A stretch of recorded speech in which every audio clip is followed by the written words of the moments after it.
Bien, aquí en mi dispositivo pues ya parece que estoy proyectando, así es que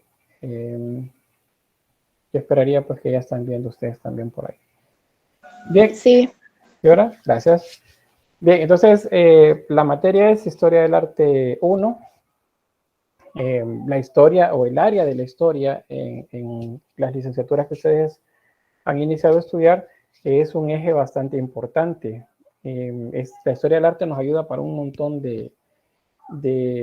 aportándonos un montón de elementos que luego podemos aplicar también a la producción ya práctica que podamos tener.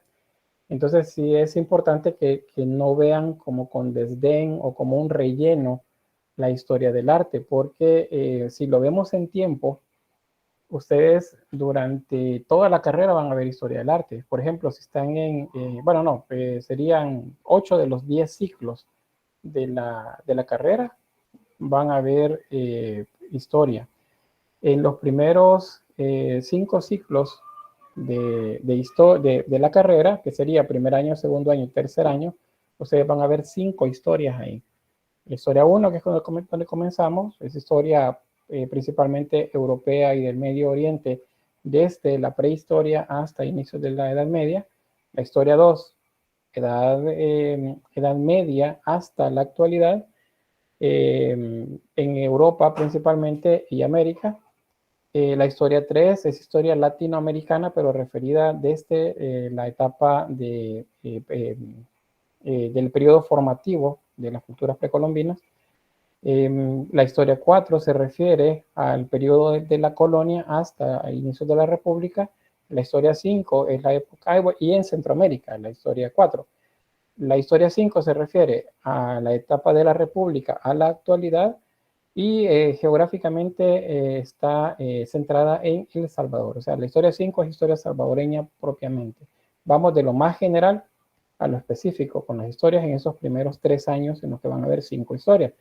Cuando pasen a las especialidades, ya a ver la carrera por la que ustedes entraron, en diseño creo que llevan una historia más, en escultura me parece que es una también, en cerámica llevan 2, en pintura, en especial de pintura llevan 2 también. Entonces, la historia del arte es un eje muy importante en la carrera. Eso es lo que quiero que vean. No la vean como un relleno. Es algo que les va a ayudar bastante a lo largo de toda la carrera. Y se acompaña con otras materias teóricas que van a llevar, porque bueno, ahí se van a ir dando cuenta que pues la carrera tiene un buen componente teórico. Ciclo 1, por ejemplo, de 5 materias, 3 son teóricas. El ciclo 2 va por la misma vía. En algún momento van a tener 3 teóricas, 3 prácticas, 2 teóricas. Y en otro van a tener todas prácticas, ya cuando estén en especialidades, por ejemplo. Pero pues así es como se va a ir haciendo. Así que pues Historia del Arte 1, que es por donde comenzamos, y es la base prácticamente. Dígame, me levantó la mano, a ver. ¿Sí? ¿Alguien quiere decir algo? ¿No? Bueno, asumo que fue un error porque no tengo a nadie aquí con la mano levantada. Bien, entonces, bueno, tiene 3 unidades valorativas. Eso se refiere a la cantidad de horas invertidas para el desarrollo de la materia. El ciclo 1 es primer año, no tiene ningún prerequisito, pueden llevarla pues sin ningún problema en el ciclo 1. Acá el inicio sigue planteado el 21 de febrero porque pues cuando se elaboraron los programas no existía todavía el desfase que hubo de una semana, pero pues, estamos iniciando 6 de febrero, estaríamos terminando la última semana de junio. Luego seguirían últimas evaluaciones y la siguiente semana el examen de suficiencia. El horario, pues miércoles y jueves de 2 a 4 p.m. Normalmente yo a las 2 de la tarde entro a la llamada, les coloco ahí un mensajito, un saludo, y bueno, hoy no responde nadie, pero normalmente se acostumbra a responder cuando se hace eso. Después, cuando yo active la cámara, pues ustedes activan también quienes puedan. O sea, no digo quienes quieran, porque a lo mejor quieren y no pueden, pero esperaría que la mayoría que pueden, lo hagan, para que podamos irnos conociendo también por ahí. y luego pues nos reconozcamos cuando estemos en la presencialidad.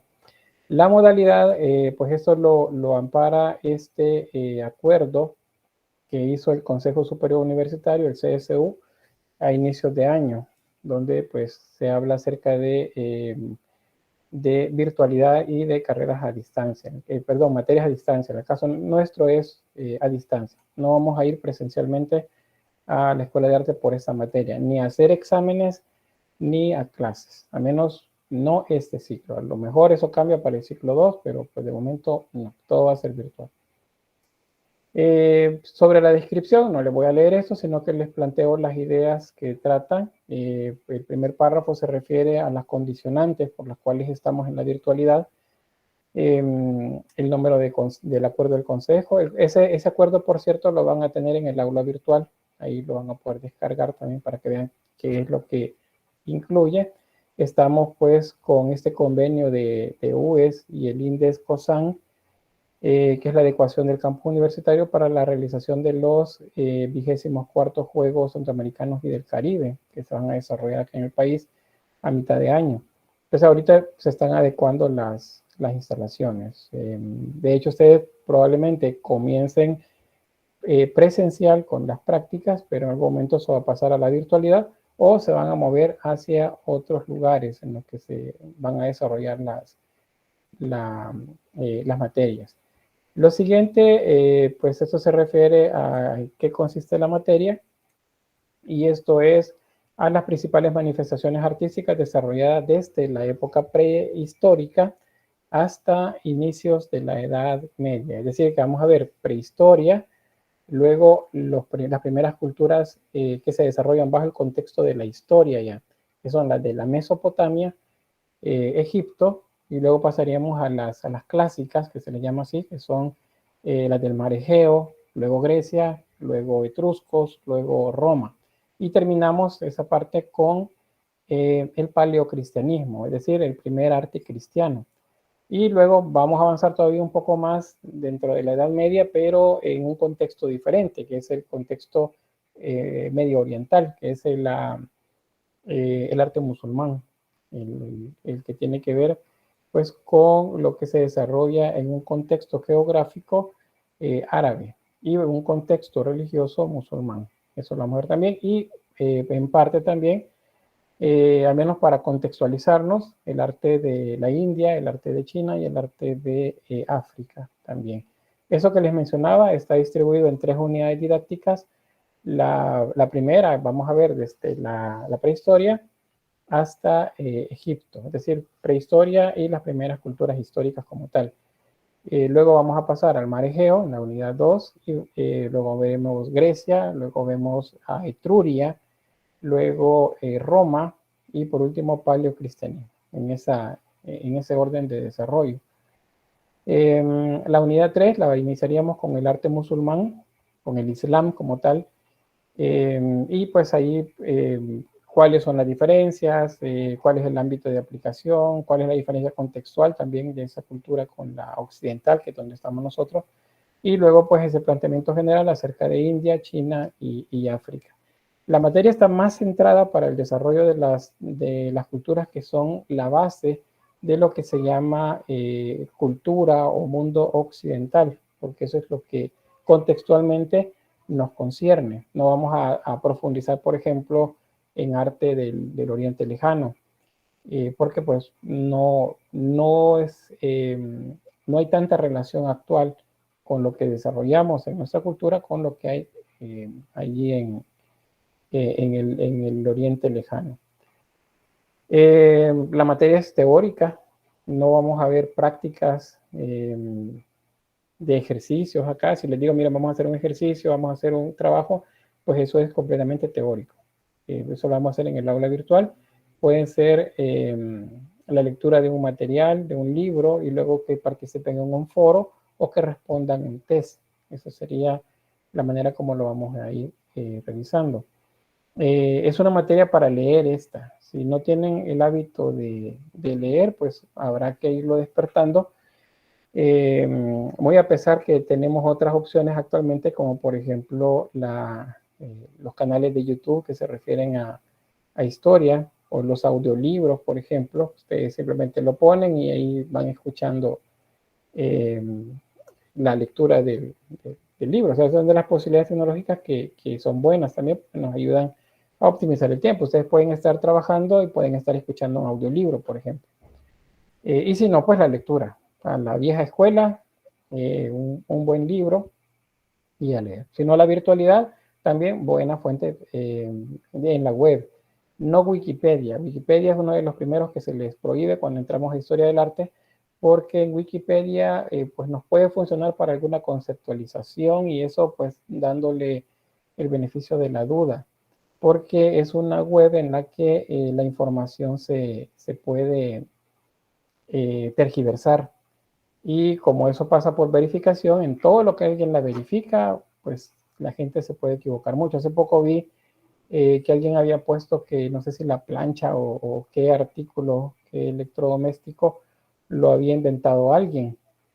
Y pues todo el mundo ha reproducido esa información en los últimos 10 años. Y resulta que fue una broma de unos estudiantes que escribieron, tomaron nombres, armaron una historia, copiaron y pegaron, y luego pusieron que tal cosa, tal electrodoméstico lo había inventado fulano.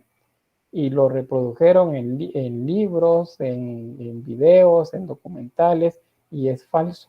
Alguien se inventó eso que está ahí. Entonces, por eso es que Wikipedia no es un buen lugar para buscar información fidedigna. Si algo lo hacían de esa manera en bachillerato, pues nada más era porque ahí la información es bastante general. Acá sí tenemos que ir justo a un recurso que de verdad nos aporte información verdadera. No significa que no podamos caer en algún error en algún momento, ¿verdad? Pero entonces lo que hacemos es contrastamos fuentes. ¿Qué significa?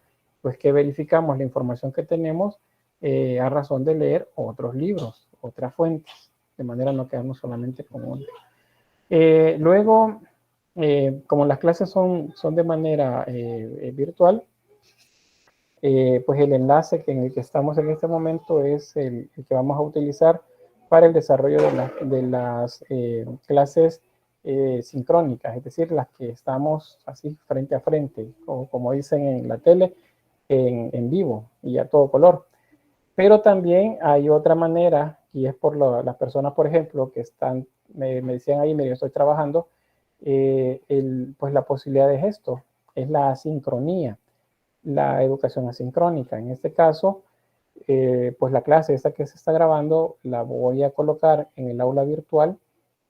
Probablemente no lo haga el mismo día, porque termino la clase a las 4, como a las 6 o 7 de la noche me va a estar cayendo el correo electrónico donde me dice que ya está listo el video. Luego tengo que descargar el video, luego subirlo al canal de YouTube y luego del canal de YouTube hacer el enlace al aula virtual. O sea, es algo que no lo hago en un ratito. Así es que no va a ser de manera inmediata, pero sí en la misma semana que se van a ir subiendo las clases al aula virtual.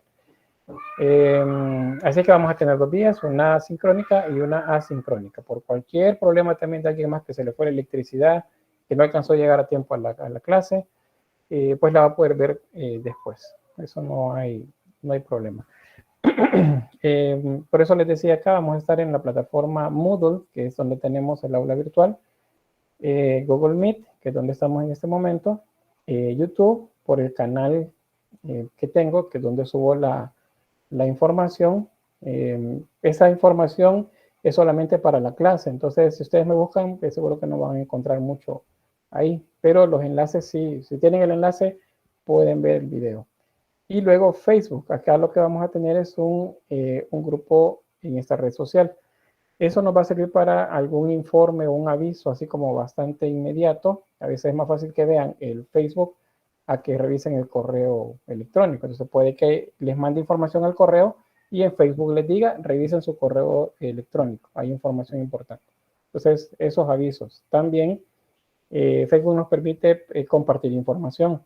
Si vemos un tema y ustedes dicen, yo vi este video y creo que les puede interesar, entonces agarran el enlace, lo pegan en el grupo de Facebook y lo comparten. Esto también lo pueden hacer. La idea es pues maximizar ahí las posibilidades que tengamos para aprender no solamente con lo que yo les explico acá, sino pues más herramientas. Bien, hasta ahí con lo que se refiere a la presentación. ¿Hay alguna pregunta o alguna inquietud? Sí, dígame.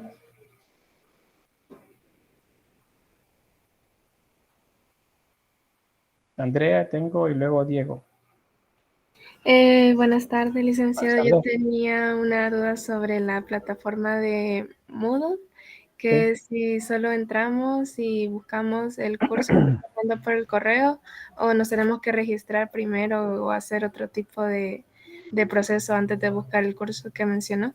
Ajá. Vaya, si han entrado al campus virtual de la Universidad de El Salvador, ahí está en general todos, ahí no es todavía el aula. Allí tienen que buscar el nombre del aula virtual y a partir de eso, pues, buscar la materia y ahí les envía un código, una contraseña. Ahí deben colocar la contraseña para poder entrar a la materia. Entonces, quizás les voy a mostrar, o no sé, Diego, si es sobre la misma vía. Buenas tardes, licenciado. Sí, es sobre lo mismo. Es sobre la misma duda que tiene mi compañera. Vale, les voy a mostrar acá. Acá, vean, este es el campus virtual. Esa es la interfaz de inicio. Entonces acá ustedes colocan su nombre de usuario. El mío es José Ángel, porque así aparezco en el correo institucional. Para ustedes es el código del DUE, el que utilizan. Si lograron inscribir la materia es porque tienen un código y tienen una clave de ingreso al expediente en línea, ¿verdad? Pues son las mismas credenciales. Entonces ponen su código, sus datos ahí de credenciales y luego la contraseña. En este caso voy a entrar y pues le doy a entrar. Aquí estoy. Al hacerlo, estoy en el campus virtual. Lo que ya se les va a actualizar porque acá en la pantalla, sí, ya está. Bien, este es el campus virtual. Acá les va a aparecer, al menos lo que me aparece a mí, creería que es lo mismo a ustedes. Me aparece un calendario. Acá en el calendario me aparece un evento vinculado a la materia que tienen, a Historia del Arte 1. Abajo de eso me aparecen los nombres de las materias que están bajo mi coordinación o han estado bajo mi coordinación. Por ejemplo, aquí tengo Historia del Arte 2 del año 2022, es la del año pasado. Tengo otras más por acá. Entonces ustedes van a buscar esta que se llama Historia del Arte 1-G1-G2 Pleca 2023. Esa deben buscar. Y luego le dan clic ahí. A ustedes les va a pedir la clave. A mí no me la pide porque yo soy el administrador, pero les va a pedir una clave. Y entonces van a poder entrar acá. Este es el aula virtual. Si ustedes me dicen, mire, pero fíjese que yo entro siempre, no entiendo por qué no tiene usted registro de que yo he entrado al aula. Es porque ustedes estuvieron en el campus, pero no entraron en el aula. Deben entrar al aula. Así que eso es lo primero que tienen que hacer. Una vez entran acá, pues van a ver esto, el mensaje de bienvenida en avisos. Luego van a ver unas pestañas. Ahorita solamente hay activadas dos pestañas y las subpestañas correspondientes. Por ejemplo, en la introducción les aparece presentación y documentos y enlaces de interés. Luego tienen activada también la unidad número 1. En introducción, que es donde estamos en este momento, ahí les va a aparecer un saludo de mi parte, la presentación de la materia. Luego tienen el programa de la materia, que es el que les estoy mostrando. Ustedes dan clic ahí y les va a desplegar el programa. Y eso lo pueden descargar. Tienen también el grupo de Facebook con el que nos vamos a estar comunicando. Ustedes hacen clic acá pues, y les va a enviar al grupo. Acá no tengo activada mi cuenta, pero esto es lo que les deberá aparecer. Historia del Arte 1, 2023, grupo 01 y 02. Es un grupo privado, así que deben darle unirse al grupo. No se van a unir de manera automática, sino que me va a enviar un mensaje para unirse. Y yo le voy a dar a aceptar siempre y cuando compruebe que ustedes están inscritos en la materia. ¿Cuándo no lo puedo comprobar? cuando en su nickname de Facebook aparezca un nombre que no reconozco o le hayan cambiado el orden a sus apellidos. Ustedes son, por ejemplo, por decirles algo, Martínez Rogel, por ejemplo, pero ustedes se ponen Rogel Martínez. No les reconozco como parte de la clase. Dice, pero ahí están los apellidos. Sí, pero Rogel Martínez no es Martínez Rogel. El orden de los apellidos pueden ser personas diferentes.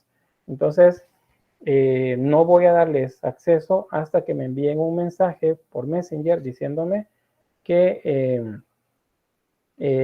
su nombre completo es tal y pertenecen al grupo 01.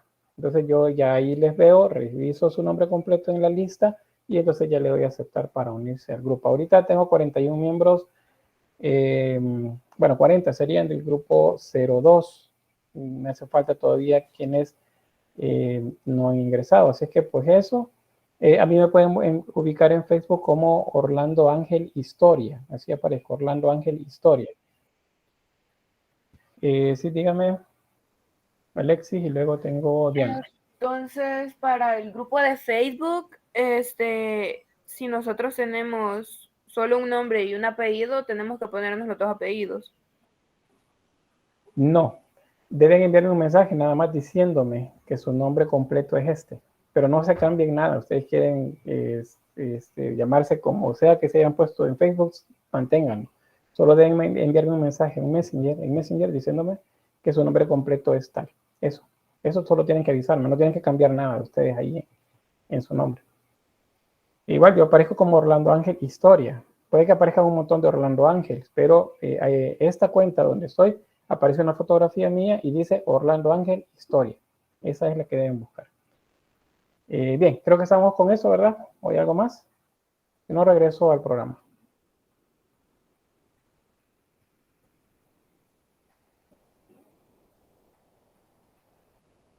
Ahí van esos segundos de silencio incómodo. Ni en el chat dicen siquiera, sí, está bien. Todo claro. Bien, ¿quién me levantó la mano? Que ahorita no cerré donde estaba viendo. ¿No? Tampoco. Bien, entonces asumo que sí. Vuelvo al programa. Y entonces pasamos a los objetivos. Bien, la materia tiene por objetivo general que se comprenda la historia del arte, que se sepa también comprender las diferencias que hay entre una cultura y otra y la producción artística de esa cultura, y también cómo ha ido evolucionando de una a otra. O sea, qué es lo que provoca que el arte cambie y cómo se entiende el arte en ese contexto. El contexto va a ser también como muy importante que lo sepamos ubicar. Vamos a ir desde la función social inicial, con la que aparece allá por el Paleolítico hasta el inicio de la Edad Media o del Medioevo.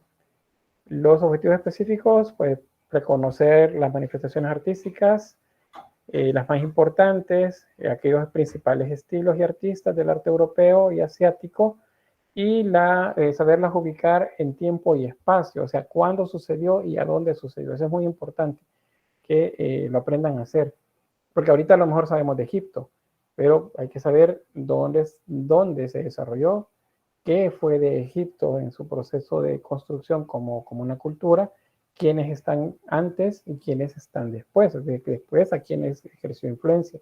Eso es como lo importante por ahí, porque pues de eso se trata acá. No vamos a estudiarla si solamente es por ubicarlo en el pasado, sino más bien cuál es la incidencia que tiene también en el futuro, que sería para nosotros pues los siglos anteriores a nuestra existencia acá en el siglo XXI. Luego, pues recopilar información de fuentes diversas sobre aspectos significativos de la historia del arte para la comprensión de la variedad de manifestaciones a lo largo del tiempo. Hay que leer, a eso se refiere eso, es buscar información, saber qué información es la que nos sirve y cómo la podemos usar para el desarrollo de nuestra producción artística también. Nos ayuda como a entender qué tipo de arte es el que estoy desarrollando en mi quehacer diario. Y de esa manera también vamos al siguiente objetivo, que es la contribución a la formación del gusto personal. Seguramente ustedes dicen, no, a mí solo me gusta el arte egipcio, pero a lo mejor no han visto todavía el griego. Oye, mira, a mí solo me gusta el griego. Es que seguramente no han visto todavía el arte islámico. Es que a mí solo me gusta el islam. Probablemente no han visto el romano. Entonces, vamos a ver ahí qué otras culturas no conocemos, o qué no conocemos algunas culturas, o pues terminar que sería como de convencernos que tal cultura es la que más les gusta a ustedes, ¿verdad? Les parece como la mejor en su momento. Esa es parte del gusto personal. Luego también comprender las obras de arte como exponentes de la creatividad humana y que estas son susceptibles a ser disfrutadas en sí mismas y de ser valoradas también como un testimonio de una época y una cultura. O sea, la obra artística es testimonio de una cultura, o sea, es la marca que dejó. Probablemente lo que hicieron únicamente era una herramienta, como en las culturas prehistóricas. Pues las herramientas que hicieron es la que vamos a tomar como arte. ¿Y por qué? Bueno, vamos a ver luego en la definición de arte en un primer momento, porque asumimos que una herramienta es arte. Y bueno, y esa herramienta es testimonio de esa cultura. A partir de eso yo puedo saber cómo la cultura pudo ser. No lo sé al 100%, pero logro hacer inferencias que me permiten entender, o teorizar más bien, sobre cómo fue determinada cultura. Luego, utilizar activamente la plataforma Moodle para el desarrollo de las actividades complementarias a las clases sincrónicas en el aula virtual de Historia del Arte 1. Es decir, cómo van a utilizar el aula, ¿dónde estaba? No, acá. El aula virtual. Acá, por ejemplo, bueno, acá hay documentos y enlaces. Algunos son de ciclos anteriores, pero pues todavía siguen vigentes. La página de Ciencias y Humanidades, la página de la académica y de la facultad, que es donde les pueden dar información de algún proceso que ustedes lleven. La página de proyección social de la Escuela de Artes también. Ahí pasen a dejarnos un like. Ahí les digo, ahí se coloca información de la Escuela de Artes, ¿sí? Dentro de unos años, pues por ahí va a ser una vía de comunicación cuando vayan a hacer ustedes su servicio social. Luego en la unidad 1, acá pues tienen orígenes de la prehistoria, bueno, los objetivos de la unidad. Y pues acá les aparecen, de ahí dice grupo 1, grupo 2. Abajo de donde dice grupo 1, yo voy a colocar los videos que se desarrollen para este tema. Introducción a la historia del arte, que es el que vamos a comenzar a ver luego que les leo el programa. Y luego dice materiales para ambos grupos. Aquí aparecen algunas imágenes con diagramas que nos ayudan a entender el tema. Aquí hay un recurso escrito, este es un documento en PDF. Es un libro. Es un libro, no tienen que leerlo todo, sino que pues acá dice de la página 11 a la página 39, que es donde habla acerca de esa interpretación que se hace de los primeros considerados como artistas, según Arnold Hauser. Luego los mitos de la creación que nos interesan y la teoría de la evolución de Darwin. Estos son documentos para leer también. Entonces eso aparece por ahí. Luego pues habrán otras, aquí aparece unidad 2, unidad 3 y evaluaciones. Estas pestañas ustedes no las van a ver cuando entren porque están desactivadas, pero por ejemplo en evaluaciones, ya cuando esto, vayamos a hacer la primera evaluación de la unidad 1, pues entonces les va a aparecer esto. Este es un programa que deben descargar que nos va a servir para hacer los exámenes. Ahora, la experiencia nos dice que esto funciona mejor en una computadora. Entonces me dice, mire, pero yo no tengo computadora. pues les diré que hay que ver de qué manera conseguimos una para cuando se tengan que hacer los exámenes. Pero aún así ustedes me dicen, mire, realmente no puedo conseguir una computadora, pero tengo una tablet, pero tengo un teléfono. Bueno, entonces vamos a hacer un listado, un grupo, y ese grupo va a hacer el examen en una vía diferente del Safe Exam Browser, que es el que deben instalar en su computadora. Ahorita no se les ha activado esta pestaña porque quiero que se centren en la inscripción, o sea, en entrar al aula virtual. Pero la otra semana sí ya les va a aparecer activada la pestaña evaluaciones y este recurso para que lo puedan hacer. Acá hay un video tutorial. No es de la universidad, el de la universidad está bastante desfasado porque fue del 2020. Este no es que tampoco sea tan reciente, pero este explica más del instalador para computadoras. Entonces esto acá. Es importante que lo instalen y luego hagan una configuración de ese programa una sola vez. No hay que hacerlo siempre, no que solo se configura una vez. Cuando lo instalan y no lo configuran, después me dicen, mire, fíjense que yo no sé por qué, pero no me funciona. Y efectivamente no les funciona. Pero lo que ha fallado es que no se configuró. Así que pues eso lo vamos a hacer, pero eso se los explico la otra semana. Ya así más despacio. ¿Alguna pregunta sobre el aula virtual? ¿Alguna otra duda? Esto es a razón de esto que les decía, que debemos aprender a utilizar la plataforma Moodle. Deben aprender a hacer acá los foros, laboratorios y exámenes también. Miguel Ángel, te vas con la mano levantada, dígame. Sí, yo vi me perdí en la parte donde se fue para ingresar al área virtual. Es que no me fijé. Yo creo que ya lo hizo, pero no me fijé. ¿Al aula virtual? ¿Acá al aula virtual? O sea, del grupo. Sí, del grupo de aquí de modo, porque yo ya estoy, pero me perdí y no encontré dónde para ingresar. Vaya, probablemente no lo tengan tan ordenado como me parece a mí acá. Y no digo que ustedes sean desordenados, sino que lo que sucede es que yo solamente tengo acceso a esto que ven acá. A ustedes seguramente les aparece más. Entonces, lo que tienen que hacer es en el buscador, creo que por ahí una pestaña aquí. Buscar. Aquí escriban el nombre de la materia o escriban mi nombre completo, José Orlando Ángel Estrada. Le dan buscar, entonces les tiene que dar ahí el acceso para llegar a la materia. Una vez estén ahí, digamos que les aparecen varias, si les aparecen varias historias del arte 1, ustedes busquen justamente esta, la que dice Historia del Arte 1, G1-G2, pleca 2023. Este es, o sea, este nombre tienen que buscar.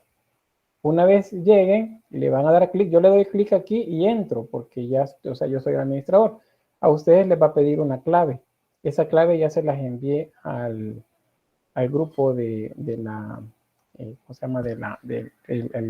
Al correo institucional, con el enlace de la clase, les envié la clave. Entonces solamente la agregan y entran. Y me dicen, mire, pero fíjese que no funciona la clave, pero yo cuando veo, ya les aseguro aquí que ya hay gente del grupo 1. Por cierto, si alguien conocen gente del grupo 2 y le dice, no, yo tengo la clave, no usen la clave de ellos, del grupo 2, porque la materia bueno, todos están juntos acá, pero si se fijan aquí en medio, ven, ya aparece alguien del grupo 1 y la mayoría son del grupo 2, porque han tenido 2 días para estar haciendo esto. Pero aquí dice grupo 1, grupo 2. Eso se los da la clave de acceso. Si ustedes comparten la clave, si se las da alguien del grupo 2, el sistema los va a registrar como parte del grupo 2. ¿Y qué va a suceder? No van a poder hacer los exámenes ni los laboratorios de la materia, porque el sistema les va a reconocer como ajenos al grupo. Así que pues no la compartan. Ahí tiene que, ya una vez ustedes entran acá, a pesar que están todos juntos, pues yo sí veo diferencias. Un aspecto más con esto de utilizar, con ese objetivo de utilizar bien la plataforma, dentro de 2 semanas, si ustedes no han estado ingresando cada semana como mínimo al aula, dentro de 2 semanas el sistema les va a dar de baja, o sea, los va a sacar, ya no van a poder ingresar al aula. Y ustedes dicen, no, pero yo tengo la clave. Pues la clave va a dejar de funcionar dentro de 2 semanas también. Entonces no van a poder ingresar al aula virtual. Así que les recomiendo que estén entrando todas las semanas. Si no entran, me dicen, mire, fíjese que no sé por qué me sacó, seguramente es un fallo del sistema porque yo estoy entrando siempre, no sé por qué fue que me sacó. Pues yo solo les aviso desde ya, que aquí está, bueno, esta es mi cuenta. Si yo hago clic en el nombre de ustedes ahí me va a aparecer esto. Y si yo le doy a todas las entradas, entonces me va a desplegar un gráfico. Y en ese gráfico dice qué días he entrado y qué días no. Por ejemplo, yo hice la configuración del aula virtual el 22 de febrero. Acá. Pero después de eso yo ya no entré. Ingresé de nuevo hasta el domingo 5 de marzo. Luego ingresé el día lunes. Ayer martes no entré y hoy he vuelto a entrar. Entonces, esto me lo dice. Si usted me dice, mire, fíjese que yo no sé por qué es que me sacó, pues yo voy, reviso y me va a aparecer esto. Que hay un bache entre el espacio, una brecha más bien, no un bache, una brecha. Desde el día que se inscribieron ya no volvieron a entrar.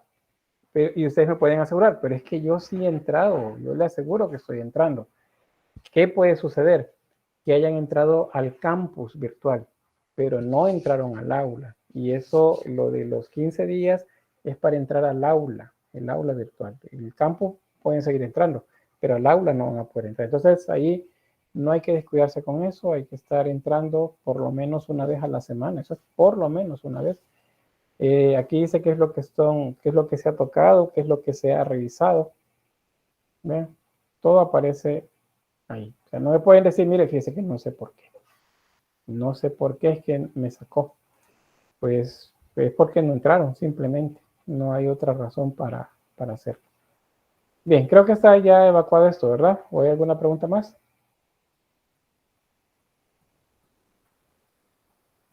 ¿No? Bueno, si no, igual. Ustedes hagan el intento de ingresar y cualquier otra cosa todavía tenemos mañana para revisar. Bien, ¿cuáles son los contenidos de la materia? Vamos a hacer un poquito rápido con esto. Pues los objetivos van en función de lo mismo, de ubicar en espacio y en tiempo las culturas, es decir, debemos saber en qué momento, por ejemplo, aparecen los acadios, en qué año, más o menos, y digo más o menos porque es una brecha de años en la que los ubicamos, no hay como un inicio exacto, sino que más o menos se dice entre tal año y tal año, el inicio, y finaliza entre tal año y este otro año. Eso es en tiempo. En espacios significa que debemos ubicarlo en el entorno geográfico donde se desarrolló. Y eso, bueno, entonces la Mesopotamia. ¿Y dónde está la Mesopotamia? Pues en el Medio Oriente, justamente donde actualmente tenemos a Irak, Irán, Siria, Turquía, Egipto, Palestina, Israel, Arabia Saudita. Esa es la región donde se ubicaba o parte de la media luna de las tierras fértiles de la época de la edad de los metales. Entonces, debemos ubicarnos geográficamente. Deben ustedes saber dónde está. Si les digo, por ejemplo, dónde se encuentra o dónde se desarrolló la cultura etrusca, pues ustedes deben saberme señalar en la península itálica, si es en el sur, en el centro o en el norte que se desarrolló la cultura etrusca. Entonces, eso es ubicarlo geográficamente. En tiempo me dicen, siglo 8 antes de Cristo, por ejemplo. Entonces, ahí eso lo deben aprender a hacer. Es una de las cosas que ayudan bastante a entender el porqué del arte que se desarrolla. Luego, bueno, junto con eso, pues la comprensión de los principales aspectos y característicos de la vida, arte y cultura de esos pueblos de los que vamos a hablar. Y vamos a ir haciendo relación acerca de cómo estos también son luego fundamentos para las sociedades europeas y consecuentemente las del mundo occidental. Y ahí ya nos incluimos nosotros como América. Los contenidos de esta unidad son la introducción a la historia del arte, que eso lo hacemos en las primeras clases. Luego el arte de la prehistoria y protohistoria, eso nos va a llevar a ver el arte del periodo paleolítico, mesolítico y el neolítico. Luego el siguiente tema es el arte en Mesopotamia. Mesopotamia es un entorno, es un espacio geográfico. qué culturas se desarrollaron ahí y en qué orden se desarrollaron. Ustedes me tienen que decir, mire, en Mesopotamia el orden es, por ejemplo, sumerios, acadios, babilonios, asirios, neobabilónicos, persas, al menos como los más importantes, aunque luego tenemos hititas y otras culturas también ahí, pero las más importantes son las que les mencionaba. ¿Y eso cómo lo ubico? Ah, bueno, está en el mapa, están acá. Eso es la Mesopotamia. Por eso es que a veces cuando en los exámenes o en los laboratorios me responden ¿a qué cultura pertenece la obra que se muestra? Y les estoy mostrando, por ejemplo, el Patesi de Gudea, que es la imagen, es una escultura de un gobernante. Y me dicen, es mesopotámica. Sí es mesopotámica, pero Mesopotamia es un espacio geográfico y el término ayuda a designar un grupo de culturas. Pero ¿cuál fue la que lo hizo? No me dijeron, es una escultura acadia. Entonces, si me dicen Acadia, sí están llegando a la respuesta. Si me dicen Sumeria, no. Es muy general. Entonces, eso también debemos aprenderlo de hacer.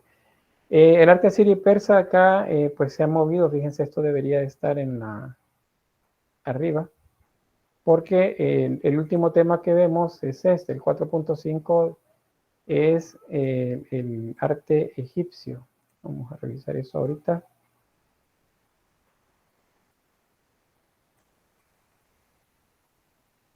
Acá, así es. El arte asirio y persa es el último que vemos de la región mesopotámica.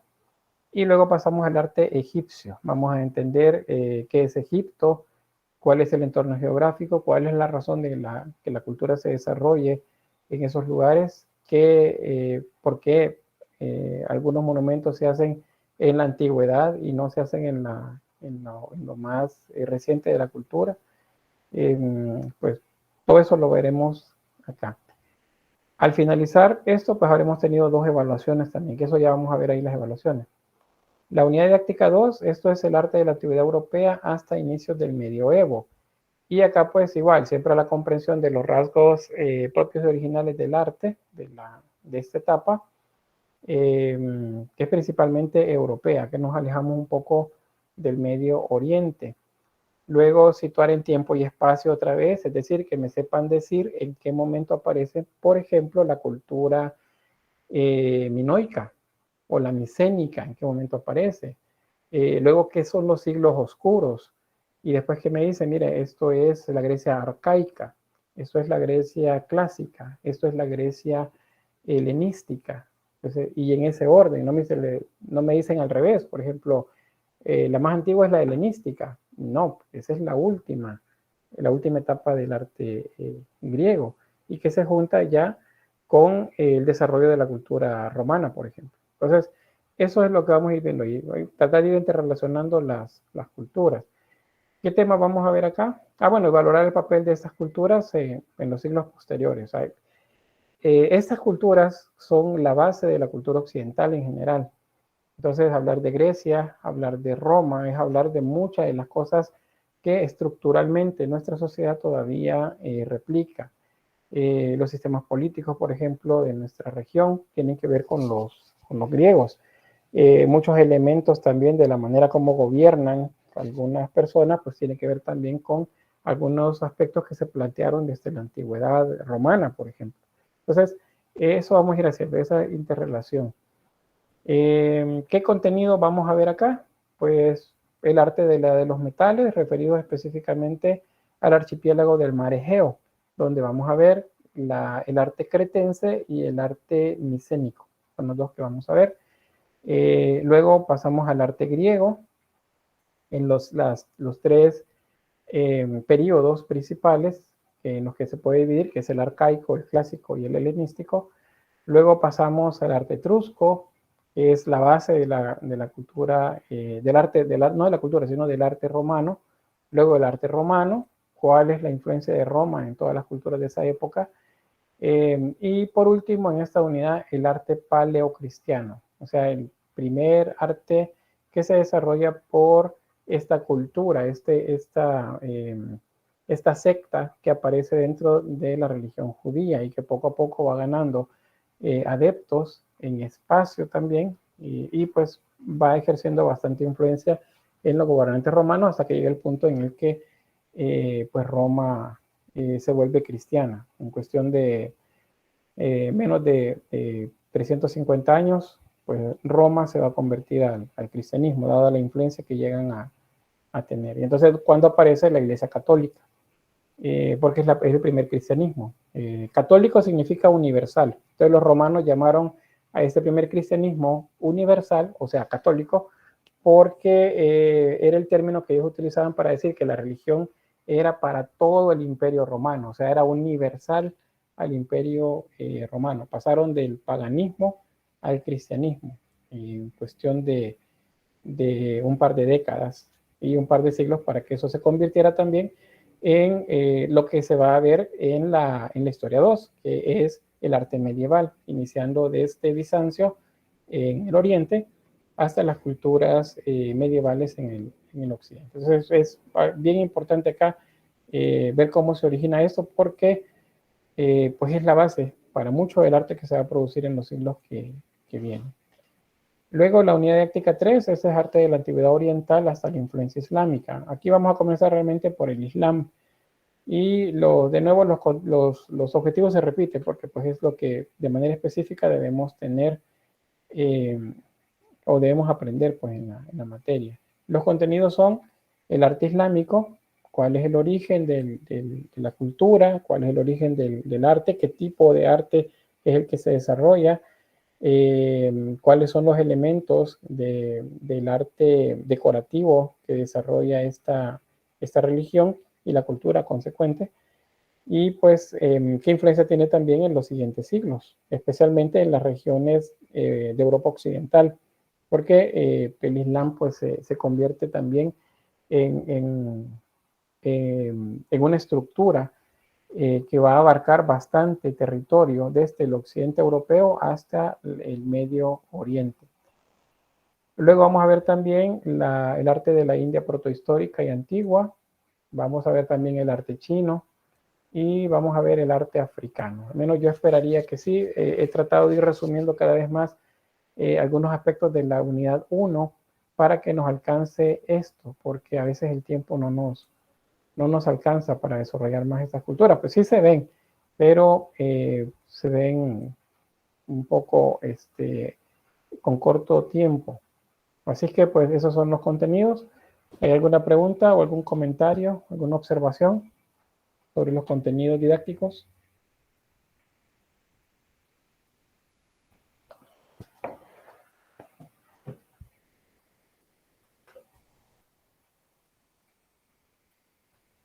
Dígame. En dado caso que no se puedan terminar de desarrollar los temas que usted ha previsto por algún motivo o por fuerza mayor, lo pasaríamos a ver a la segunda unidad, o ya que quedaría, se podría decir, de lo que se alcanzó a ver, ya no pasaríamos a más. Si hay algo, por ejemplo, de la unidad 1 que no se alcanza a ver, lo evaluamos en la unidad 2. Si algo de acá no lo alcanzamos a ver, normalmente el arte paleocristiano, por ejemplo, no nos alcanza el tiempo más que el contenido, porque Grecia y Roma son temas pesados, son temas grandes. Entonces, el arte paleocristiano normalmente pasa a la unidad 3 y se evalúa junto con el Islam, con China, con India. Si no alcanzara el tiempo para la India, para China y para África, la información ustedes la van a tener. Lo que puede que no nos alcance el tiempo es para desarrollarlo como clase expositiva, pero la información sí les va a llegar, ya sean videos documentales, materiales que yo les voy a compartir visual y también algún documento de texto para que lo lean también. Entonces, eso sería, o sea, los contenidos se van a evacuar de alguna forma, eso no hay problema y se van a evaluar también. No sé si hay alguien más, alguna pregunta, algún comentario.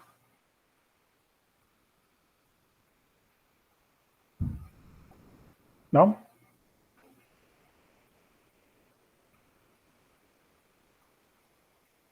Bien, no es como la idea de estarlos así como molestando, ¿verdad? Pero deberían de decir algo. Bueno, ya apareció aquí en el chat. Todo ok, todo claro. Pero pues me gusta que participen, me gusta que pregunten, me gusta que aporten. Así es que, pues, yo espero que tal vez esto porque es como más administrativo, pero ya cuando vayamos viendo los temas, pues yo espero que sí, que participen. Bueno, pero bien, entonces gracias a quienes han respondido por ahí.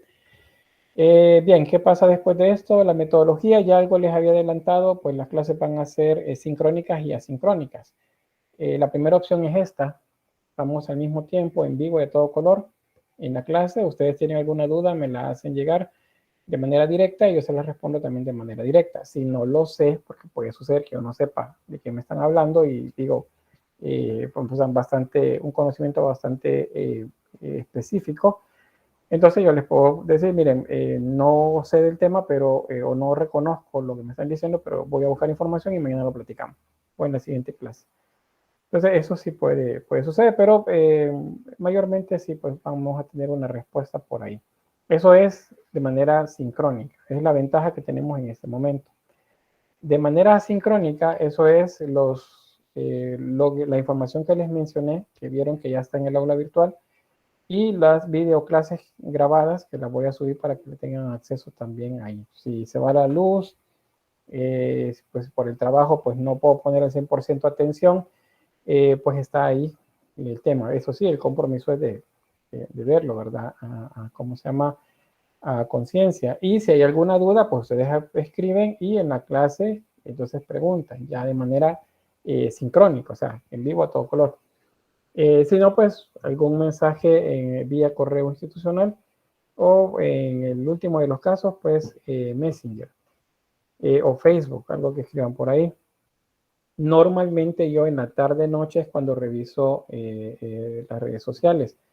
En estos días que vamos iniciando estoy un poco más pendiente de revisarlo, pero no es así como que entro y ahí estoy. Ustedes pueden ver que me parece conectado, pero no es que esté realmente en eso, sino que estoy a lo mejor respondiendo correos en la cuenta institucional y luego vaya al Facebook para ver qué es lo que escribieron por ahí. Entonces, no es así como que inmediatamente les puedo escribir. Ahora, si tengo el tiempo y ustedes me escriben después de las 7 de la noche, pues respondo. Pero si no ven que les respondo después de las 7 o a las 8, a las 9, que a veces ando surfeando por ahí a esa hora, puedo responderles. Pero no significa que tenga todo el tiempo para estar ahí. El correo, otra también. A veces no me queda chance de responder durante el día, entonces respondo en la noche. Pero como yo sé que les cae la notificación que hay un mensaje nuevo y pueden decir, mire, que me está escribiendo en la noche al correo. Entonces yo lo que hago es dejar programados los correos. Entonces le doy responder, si no es algo urgente, doy responder y programo el envío para el día de mañana. Entonces ustedes a las 8 de la mañana, a las 9 de la mañana les va a caer el correo. Y ustedes dicen, Eli me acaba de responder. Entonces ustedes me escriben en el momento. Puede que no esté conectado en ese momento que reciban el correo. Por ejemplo, el correo que recibieron a la 1 de la tarde de este día, lo dejé programado desde el día sábado. ¿Y por qué? Porque pues hoy tengo clase de 8 a 12 en la universidad, estoy presencial con una materia de quinto año del área de cerámica, salí pasadita a las 12 de la universidad y el tráfico hoy estaba un poco colapsado, entonces yo vine acá a mi casa como faltando 20 a la 1. Entonces, pero ustedes recibieron a la 1 el correo. Entonces, a eso me refiero. Yo dejo programado para que le llegue, pero no significa cuando le llegue que yo esté presente en ese momento enviándolos. Ahora, ¿cuánto tiempo es lo que pueden esperar ustedes antes de volverme a escribir? Pues la norma es 24 horas. Ese es como el tope para que yo les dé una respuesta. Más de 24 horas que me han preguntado algo, entonces si ya yo estoy faltando un poco ahí al derecho de respuesta que ustedes tienen. Pero en ese lapso de tiempo se considera dentro de los parámetros de calidad el responder en ese lapso de tiempo. ¿Preguntas? ¿No? ¿Una consulta? ¿No se entiende? Sí, ¿verdad?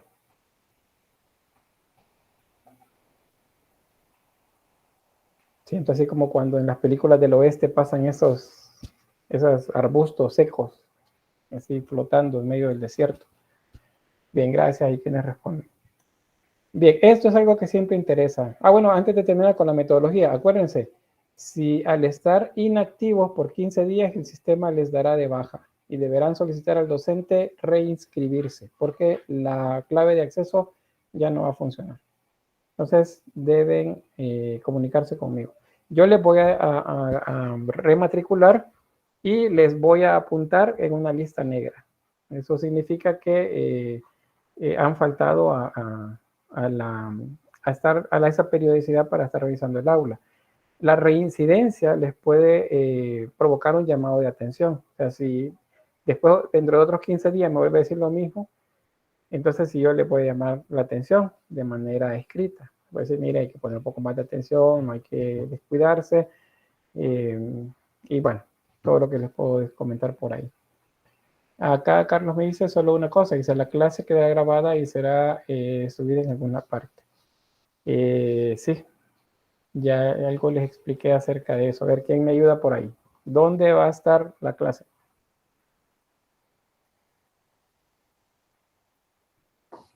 No, nadie escuchó. Bueno, aquí está. ¿Podría repetir lo último que dijo? Es que perdí la conexión. En el campus virtual dice correcto, en YouTube, en el canal de YouTube, en el aula virtual de YouTube. Correcto, está en los dos, pero ustedes lo van a tener en el acceso del aula virtual. Pero de ahí pueden hacer, que sería bastante fácil, el acceso al canal de YouTube. O sea, el canal, si me buscan, no me van a encontrar. Bueno, sí pueden encontrarme, pero el contenido no está disponible. El contenido está solamente para los estudiantes. Entonces, les va a llegar van a tener en el aula virtual el enlace, lo pueden ver ahí o pueden pasar al canal de YouTube desde ahí. Ahora les decía, no va a ser inmediatamente, acuérdense, porque a las 4 terminó la clase. Ayer, por ejemplo, terminé la clase a las 4 y como eso de las 7 de la noche me estaba cayendo el correo donde decía que el archivo, el video ya se había generado. Después, lo que tardo en descargarlo, luego lo que tardo en subirlo al canal y luego lo que tardo en colocarlo en el aula virtual. O sea, es una vuelta un poquito larga la que queda ahí, así que no es inmediato, sino que va a ser en la misma semana. Probablemente para ustedes entre jueves y viernes, que voy a estar actualizando el aula virtual. Y ahí van a tener acceso a las videoclases. Bien, paso entonces acá que les mencionaba, la evaluación. En general, los aspectos básicos que se evalúan, pues es la capacidad de análisis e interpretación que puedan tener. Eso lo vemos cuando pregunto, ustedes responden, se extienden en la respuesta, o en los exámenes, por ejemplo, la calidad de información que colocan como el aporte de ustedes al responder el ítem. Por ejemplo, les coloco una imagen de una pirámide de Egipto, una pirámide escalonada. Y les digo, les pregunto 3 cosas. Como ítem del examen, 3 cosas. La primera, ¿a qué cultura pertenece? Ustedes me dicen, eso es un sigurat. ¿A qué cultura pertenece? Me pueden decir a la babilónica. Hay un error ahí, entonces esa parte la pierden, porque es Egipto. Entonces, la pirámide es Egipto. Luego, ¿cuál es el contexto? Ustedes me van a hablar cuál es el contexto de Egipto, porque es la cultura real que produjo esa obra. Y la tercera cosa es, ¿cuáles son las características formales de la obra? Y ustedes entonces me explican acerca de las pirámides escalonadas, que es una sucesión de mastabas, que son las primeras pirámides que se realizaron, que constan de una parte visible, que es la pirámide como tal, y una parte oculta, que es el hipogeo, donde está el altar con el doble del difunto, más el cofre, el sarcófago, donde está embalsamado pues el sacerdote o el rey, el faraón. Ahí ustedes me explican más. Eso sería lo ideal, pero las respuestas que a veces me dan es, ¿a qué cultura pertenece? Egipto. ¿Cuál es el contexto? Vivían en el desierto. ¿Cuáles son las características formales? Es una pirámide. Entonces ahí no hubo una explicación, no hubo análisis, no hubo interpretación, y entonces pues la nota va a ir así. Digo, no es tan correcto, han dado parte de la respuesta correcta, pero no van a tener el punto completo, no van a tener una nota parcial de ese punto que se da ahí, porque no han respondido como se debería. Eso les voy a ir explicando ahí poco a poco en la medida que vayamos avanzando. Ahora, las ponderaciones son estas.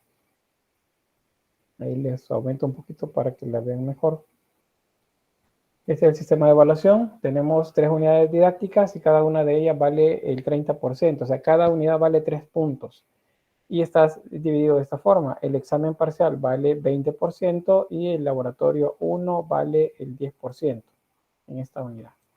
Y así en la segunda y así en la tercera. Esas son las ponderaciones. Y luego tareas y foros. Esto es un acumulado, o sea, pueden haber 2 tareas y 3 foros, por ejemplo. Pueden haber 2 foros y una tarea. La nota que ustedes obtengan acá, yo la voy a sumar y voy a sacar un promedio. Y ese promedio equivale al 10%, o sea, a un punto. Y ahí tenemos el 100% de la materia. Ustedes sacan 10 en los exámenes y laboratorios, las 3 unidades, tienen 9 puntos solo en esto. Y si sacan un 10 en las tareas y foros, pues entonces tienen 10 completo acá. Pero si por el contrario no hacen bien el trabajo y solo van con 5 y 6, entonces pues esto va a bajar significativamente. O puede que me digan, no, yo no voy a hacer las tareas ni los foros, pues entonces están jugando solamente con el 90%. O dicen, no, yo no voy a hacer el primer parcial. Entonces están jugando únicamente con el 80%. O me dice, fíjese que yo no hice el examen ni el laboratorio de la primera unidad. Pues ni modo, se perdió, porque si pasa de 5 días la evaluación, pues ya no tienen derecho a solicitar un diferido. Y digo solicitar, no que lo tengan que hacer, porque hay que solicitarlo y justificar la razón por la que no se hizo en tiempo. Entonces, si es así, ustedes pues van jugando con el 70%. Y así. Eso de esa manera va acá. ¿Preguntas sobre el sistema de evaluación?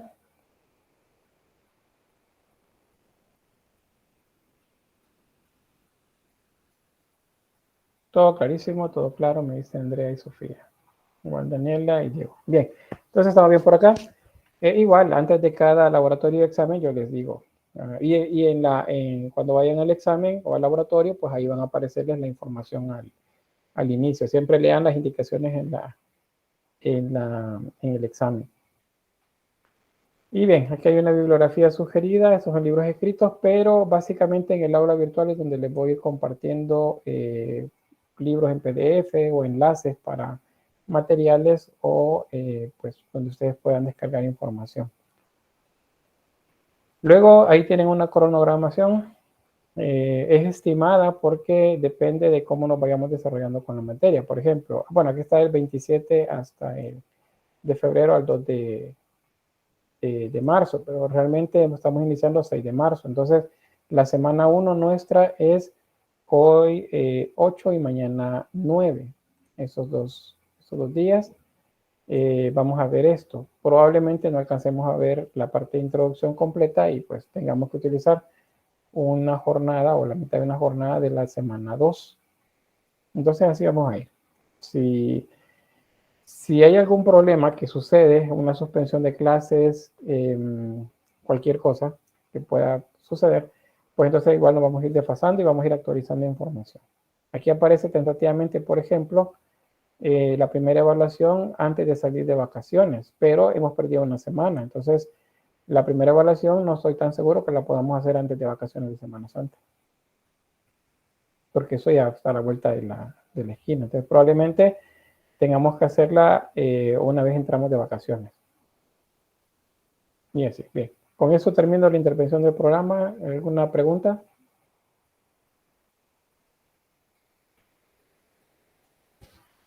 Ninguna. Todo claro. Muy bien, gracias. Todo claro. Bien, gracias. Entonces, esto como les digo está en el aula virtual. Ustedes van ahí acá y aquí está. Ahí está el enlace. Ahí lo pueden descargar.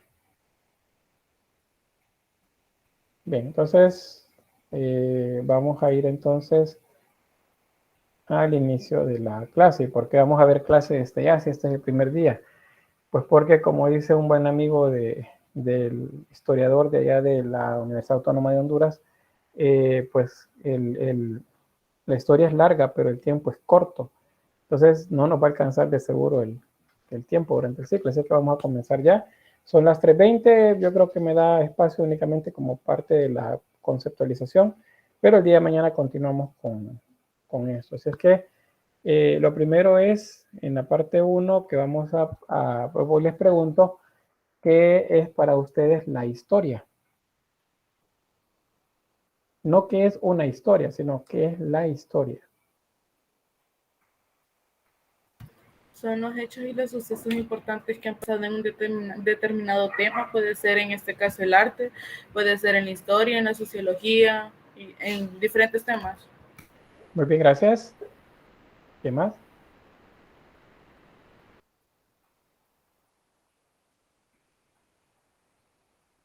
Sí, Daniela. Podría decirse que la historia también significa lo que es el legado de una cultura, de una región en particular. Sí, la producción que realizó y ese legado que queda, es decir, la influencia para las siguientes culturas. Sí. Es parte de lo que la historia va a registrar. Sí, es cierto. ¿Algo más? ¿No? ¿O alguien más entonces?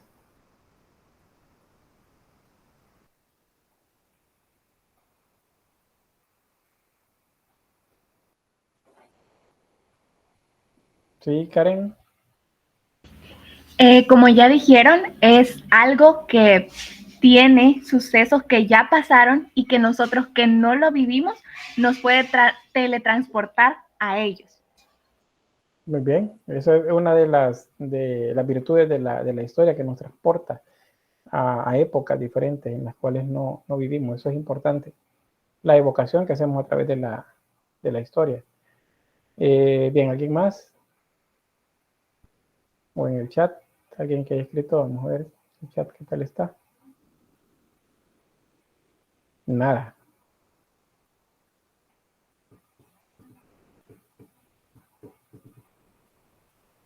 No.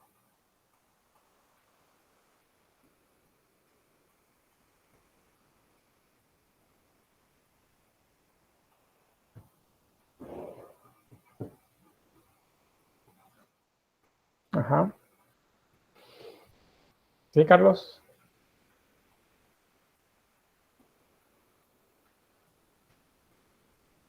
¿No? ¿Cómo? No. La suben y la bajan.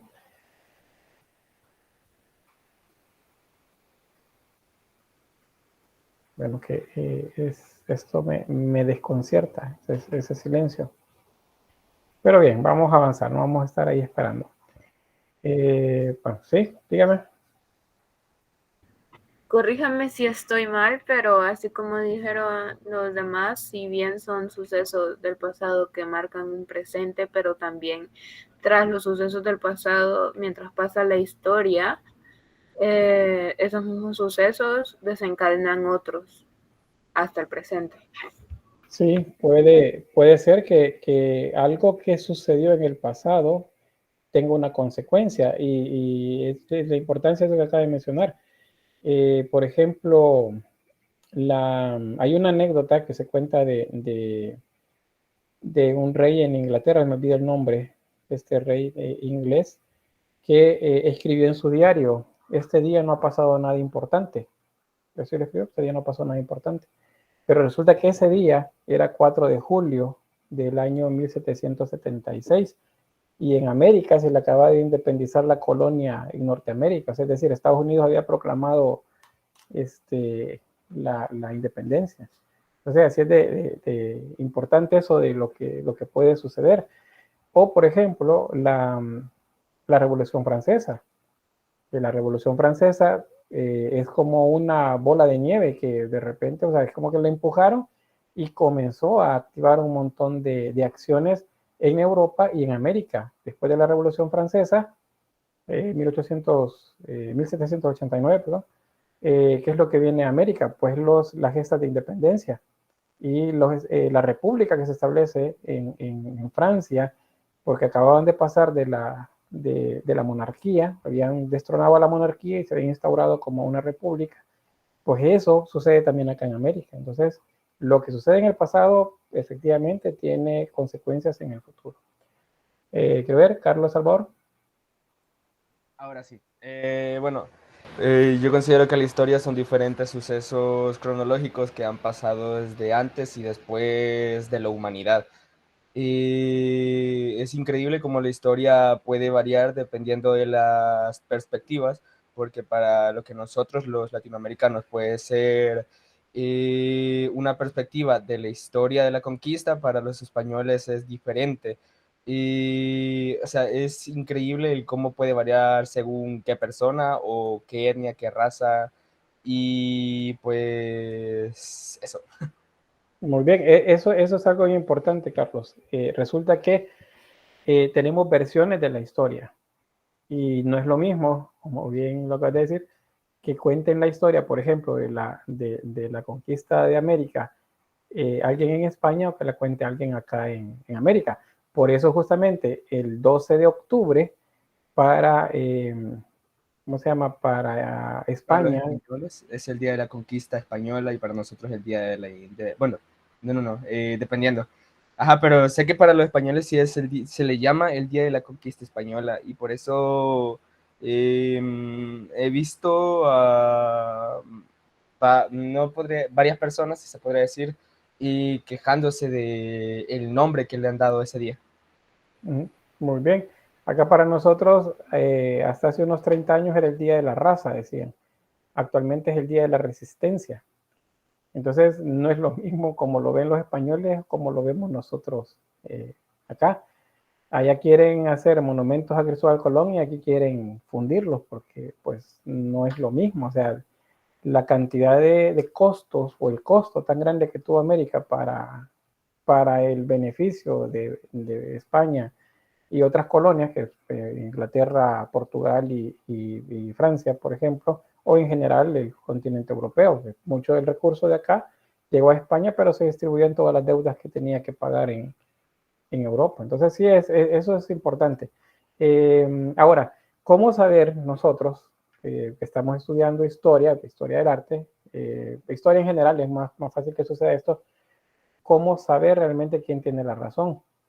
Pues acá lo que podemos hacer es leer las diferentes versiones y ver qué es lo que nos está aportando cada quien, ver interpretaciones de terceros también, o sea, de una visión que no sean de los protagonistas, para con todo ese conocimiento pues llegar a una conclusión nosotros y saber dónde ubicarnos, porque no es, dependiendo de la fuente, así se trabaja, así ¿cómo se dice? Se trastoca, se modela la información. ¿Sí? Carlos. Bueno. Pero, por ejemplo, en la era, digamos, en los inicios de la humanidad, cuando apenas si se estaba creando lo que es la escritura, el modo de comunicarnos, si no había, digamos, como seres inteligentes que trascendieran información de forma exacta, ¿cómo es de que sabemos nosotros cómo pasaron esos acontecimientos? Esa es otra muy buena pregunta. A eso se le llaman inferencias. Una inferencia es una suposición. O sea, yo supongo que las cosas sucedieron de esta forma. ¿Y a partir de qué? Del registro arqueológico, que ahí es donde la historia se hace, bueno, vamos a ver en el concepto que se auxilia de otras ramas de las ciencias sociales, la arqueología, por ejemplo, la antropología también, y bueno, retoma los registros y luego los contrasta con algunas culturas que en la actualidad viven en un estadio muy similar a ese contexto en el que se desarrolló esa cultura que se está estudiando. Por ejemplo, ¿cómo es que aparece la religión en las culturas antiguas? Eso lo vamos a ver ya despacio en el tema 2, pero les adelanto. Resulta que se supone, pues, la inferencia que se hace es que los eventos que no podían entender estos seres que, aunque todavía no tenían un desarrollo cognitivo grande, pero sí observaban el entorno, y ya comenzaban a hacer ciertas relaciones entre el entorno y dentro de su cerebro, resulta que comenzaron a asociar determinados eventos de la naturaleza con seres que aparecían. Hay un video de un documental, por ejemplo, en el que hay una tormenta y pues cae un rayo. Y cuando cae el rayo, pues mata a algunos de los que iban en el grupo, en esta manada, por así decirlo, de homínidos. Y mueren familiares, digamos, cercanos a uno de los que están ahí. Luego hay otro rayo, cuando él está llorando la pérdida, cae otro rayo y aparece un venado cerca, que se asustó seguramente, saltó y cayó cerca donde estaban ellos. Entonces cuando aparece el venado, uno de los que creían muertos comienza a moverse. Y entonces comienza a asociar el venado, el trueno y la vida. Y comienza a utilizar esos elementos para evocar pues eso mismo, lo de la vida, lo de que alguien vuelve de la vida. Y poco a poco la muerte y los animales y los eventos del exterior comienzan a asociarse con dioses, por ejemplo. Ahora bien, eso es lo que se supone, se infiere. Porque sucede que culturas en África, en Oceanía y algunas pocas en Sudamérica todavía viven en ese estadio de desarrollo. Un ejemplo es en la región de las Polinesias, eso es entre Asia y Oceanía. Para la Segunda Guerra Mundial, pues como necesitaban detenerse algunos aviones que iban en campaña hacia la guerra que había en ese momento contra Japón, resulta que los aviones se detenían, hacían escala en esas islas y luego pues luego despegaban, tenían sus ¿cómo decirles? Pistas de aterrizaje así un poco rústicas y se fueron. Los nativos de ese lugar luego comenzaron a unir pedazos de madera con hojas de cocoteros y hicieron estos pájaros, según ellos, que podían, que bajaban a voluntad y de los cuales bajaba un personaje, y ese personaje para ellos era un dios. Y entonces comienzan a hacer, ¿cómo se dice?, culto a eso que han interpretado de lo que sucedió. Usted dice, miren, pero si solo fue un piloto que se detuvo seguramente a hacer sus necesidades básicas, luego se subió y se fue de nuevo, pero ellos no lo vieron así. Entonces, a partir de eso que lo estudia la antropología, se hacen esas inferencias, uniéndolo con el conocimiento arqueológico, y ahí se va generando ya una explicación de eso. Es parte de esa explicación el documento que les decía que está en el aula virtual de Arnold Hauser. Ahí les explica un poco sobre eso. Y pareciera que como que lo vio, ¿verdad? Como que lo observó, pero realmente lo que nos están haciendo es interpretar, hacer inferencias. Y luego también a partir de los fósiles, el estudio fósil. Un cráneo, por ejemplo, que tiene piezas dentales, algunos molares, por ejemplo, el tipo de desgaste que tenga, o ya el análisis a través del microscopio, el análisis químico que se puede hacer, nos dice también qué es lo que pudo haber comido. Entonces ya se comienza a decir, bueno, entonces este homínido era carnívoro y este otro homínido era recolector, era vegetariano. Y entonces, ¿cuál de los dos, a razón de las pruebas de radiocarbono 14, los ejemplares encontrados, cuál es más antiguo y cuál es más reciente? Si el más antiguo es el que comía vegetales, significa que como no se adaptó, entonces murió y se extinguió esa rama de la humanidad y avanzó aquella que sí comía proteínas, porque cazaba, ya sea, bueno, cazaba o hacía carroña, o sea, encontraba animales muertos y se los comía. Entonces, de esa manera se va haciendo. Son inferencias, son análisis que se hacen a partir de todas esas pruebas que se tienen. Hay un documental que les recomiendo, se llama Caminando entre Cavernícolas, es de la BBC. Allí aparece de manera como ficción un personaje, llamamos un arqueólogo o un antropólogo, que se sube a un jeep y de repente se adentra en la sabana africana y de repente aparece justamente en el pasado, y es testigo de lo que sucede, por ejemplo, con los Australopithecus afarensis, cómo es que muere Lucy, que es uno de los primeros vestigios que se encontraron alrededor de los 60 de un homínido que caminaba en dos extremidades. Entonces él explica ahí de manera ficticia. Pero es eso, son inferencias. No sé si quedó claro ahí, pues me extendí un poco en eso.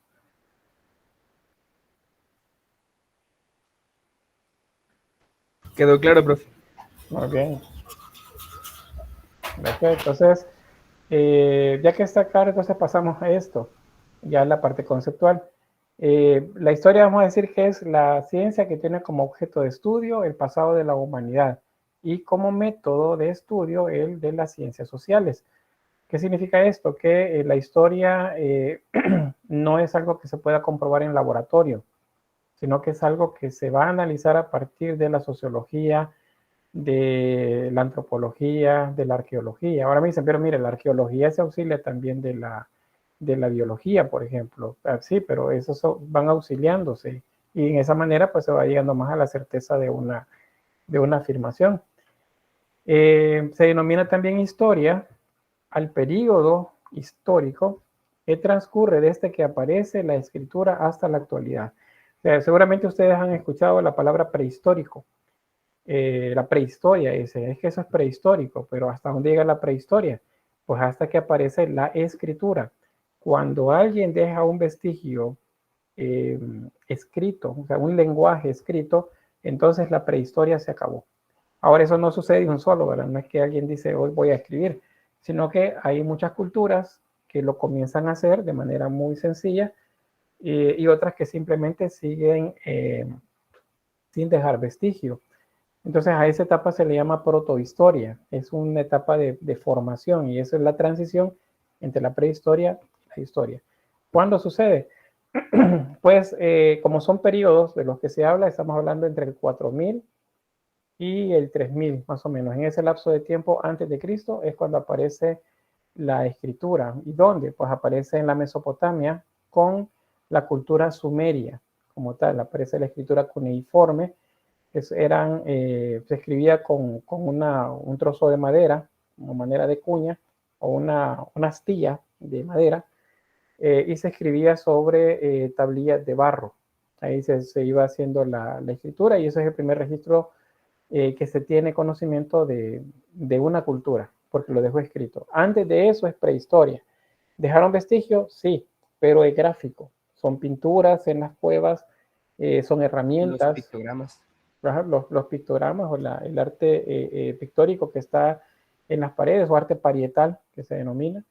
Las esculturas también, las herramientas, les mencionaba, los pequeños ídolos que se manejan como figurillas de arte mobiliar, todo eso es vestigio y a partir de eso es que se construye la historia. Entonces, pero es que no se puede comprobar.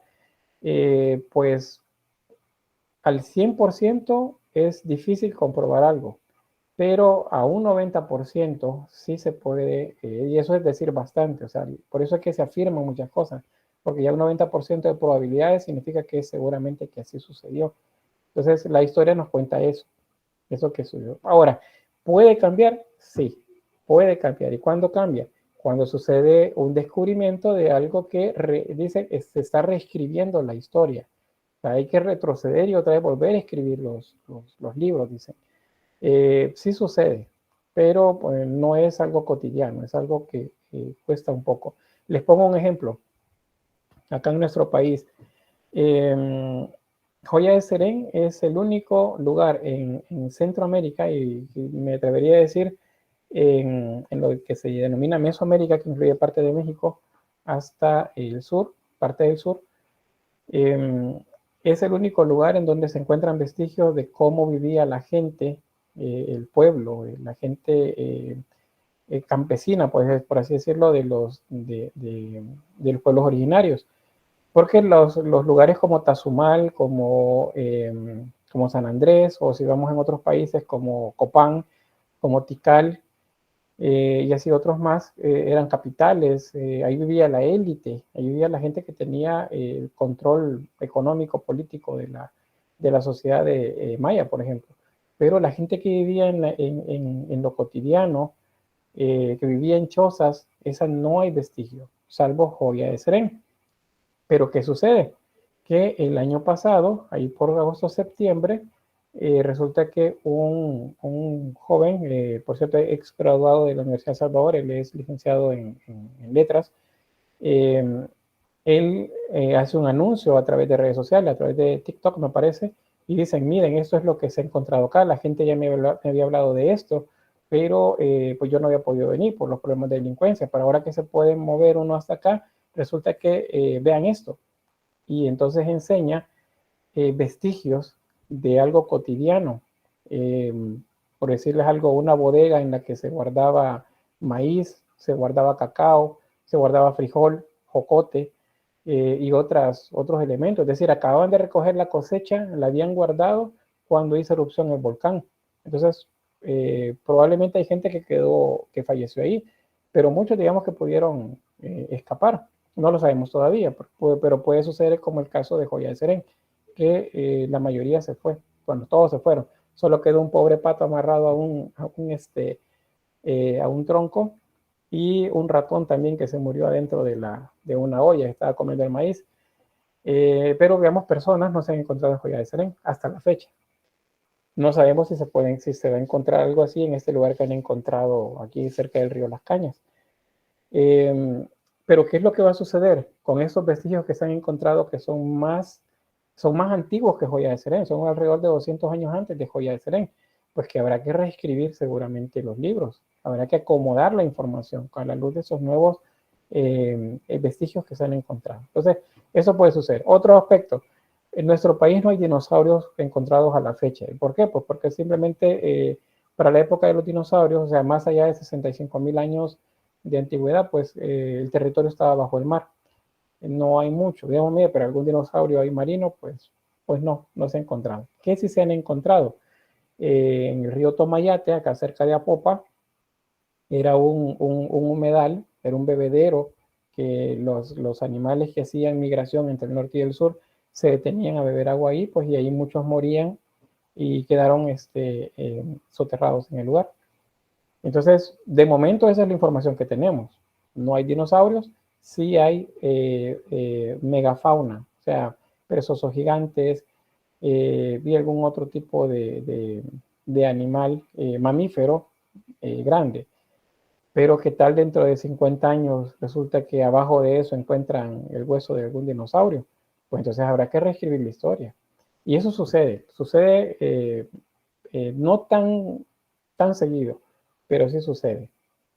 Quiero ver qué otro ejemplo les puedo poner. Bueno, en América decían que el ser humano pues entró a América, migró a América hace unos 12.000 años. Y eso es lo que dicen muchos libros de historia anteriores a 1980. Pero de 1980 a 1995 más o menos ya comienzan a valorarse ideas diferentes. Y del 95 para acá ya se puede afirmar que no es así, porque se han encontrado vestigios en Sudamérica que corresponderían a unos 22.000 o 23.000 años antes de Cristo. O sea, más de 10.000 años más del tiempo que decían que el ser humano había entrado acá. Y como aquello de que quiénes son los que escriben la historia, se decía antes que el ser humano entró por el norte, por el estrecho de Bering, hacia Estados Unidos, y que de ahí había ido poblando hacia el sur. Pero esos nuevos descubrimientos nos dicen que no, que migraron de manera fluvial no, sería marítima, hacia Sudamérica, y de Sudamérica comenzó la inmigración hacia el norte, o sea, al revés de lo que se decía antes. Entonces, sí puede suceder eso, sí es algo que se puede acomodar en tiempo. Bien, no sé si hay alguna pregunta. Carlos dice, la historia es un proceso que cambia mucho debido a lo antiguo que es el mundo. Sí, y a la luz también de los nuevos descubrimientos. O sea, no podemos decir, miren, ya se descubrió todo. Esto es un proceso que sigue cambiando. Dentro de esos procesos vamos a entender dos conceptos que debemos manejar. Son el espacio histórico y el tiempo histórico. O sea, yo les digo, miren, tiempo y espacio. O les digo el entorno geográfico y la época en la que o el año en el que se desarrolló. Normalmente es una época, es un periodo en el que se desarrolló. Entonces, tiempo y espacio son dos cosas importantes que nos ayudan a entender la producción artística. No podemos entender, por ejemplo, el arte mobiliar del Paleolítico si no entendemos la época en la que se desarrolló. O igual, no lo podemos entender a la luz únicamente del tiempo, sino que debemos entender también en qué parte del mundo es que se desarrolló eso de lo que estamos hablando.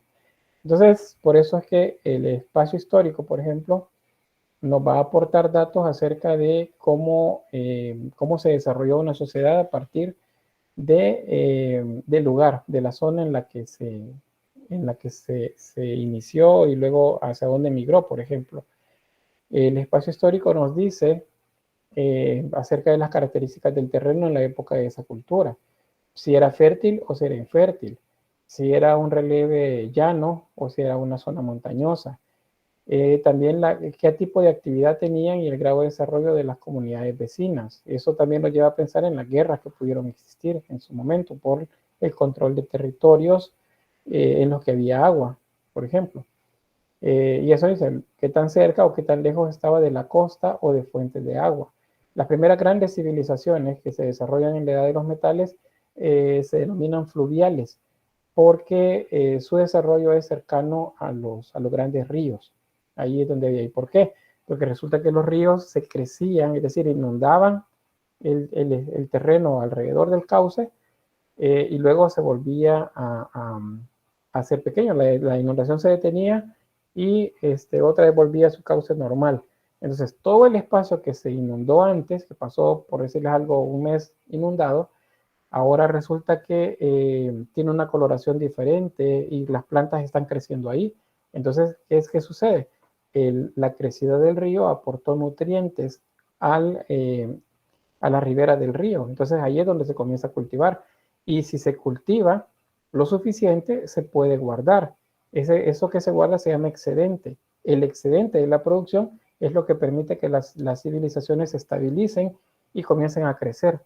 Demográficamente comienzan a crecer. ¿Por qué? Porque ahora hay comida, porque ya no tienen que exponerse a las inclemencias del tiempo, ya no tienen que emigrar cruzando montañas o valles para llegar hasta el lugar donde había comida. Ahora la comida la pueden tener en el lugar donde están.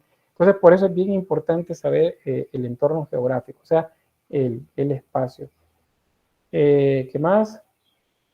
Bueno, pues hasta donde sabemos, hasta donde nuestro conocimiento nos llega, al menos el que conocemos, no si hay algo oculto por ahí, pues es el planeta Tierra, esta tercera roca en un sistema solar planetario de 8 planetas y varios planetoides, pues es el lugar donde se desarrolla la humanidad.